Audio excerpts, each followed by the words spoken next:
Hi, my name is Tony the Plumber. Today I'm going to show you little techniques how to sweat a pipe the proper way. You need a couple of fittings and you need the right pipe for the right job. There's different grades of pipe. L pipe is for domestic water. M pipe is for heat. So you got to make sure that when you're doing your project, you know exactly and how to identify the pipe.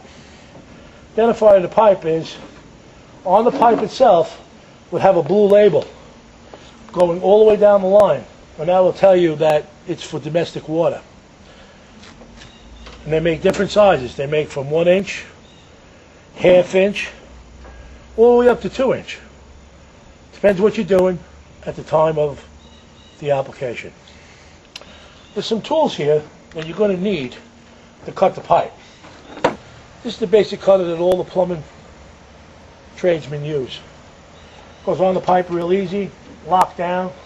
You spin a couple of times, lock down again, spin a couple of times, and then the pipe will be cut. For those tight corners, you have a thing called a mini cutter. It's easy to use. You open it up, you put it around the pipe, tighten down, and you can make those little turns and a larger pipe cutter. It goes up to 2 inch and sometimes even 3 inch. When it gets that big, you need a special cutter for that. But I'm going to show you little techniques and little things a homeowner can do that you don't need to call a plumber in at a high rate. You can do it yourself and save money. First thing you always got to do is make sure that the fittings and the pipe are clean. If they're not cleaned properly, the pipe would not sweat. The flux and the solder would not stick to the pipe unless it's clean. This is called a two-turn brush. Okay? It goes into a fitting and you turn it. By turning it, it gives you a clean fitting. Okay? With a little piece of grit, like so, you clean the outside of the fitting. So a dirty fitting becomes clean. Next thing is, you clean the pipe. You clean the pipe in a way to where the fitting is going to go on it. Now it's nice and clean. See the different color between the clean part and the dirty part? It means a lot. And you put a thing called utility flux. Has its own cleaner inside this chemical that will clean the pipe as you're heating it. And without this chemical, the solder would not stick.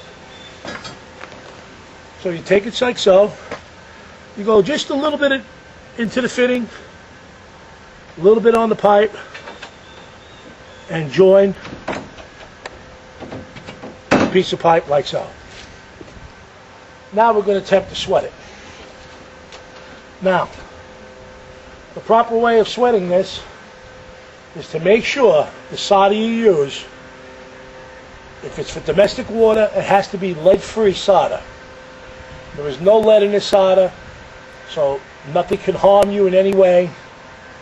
And if you're doing heat, you do a 50-50 blend solder. Then you can go on heat because you don't drink that water. It stays within the system. So right now I'm going to show you a fast way of sweating the pipe. I'm going to get my trusty shorts over here. Right here. I'm going to light it up. Something they call a striker. The flame is on. This rag here is covered with, believe it or not, my own remedy. It's called transmission fluid.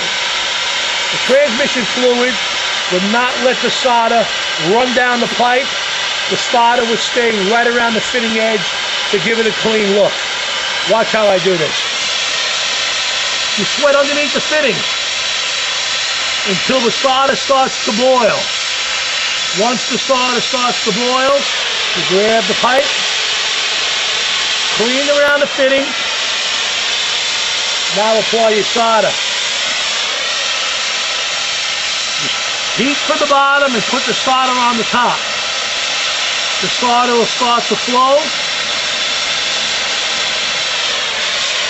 Wipe nicely, and the solder will only stay to where the flux is. It would not travel down the pipe.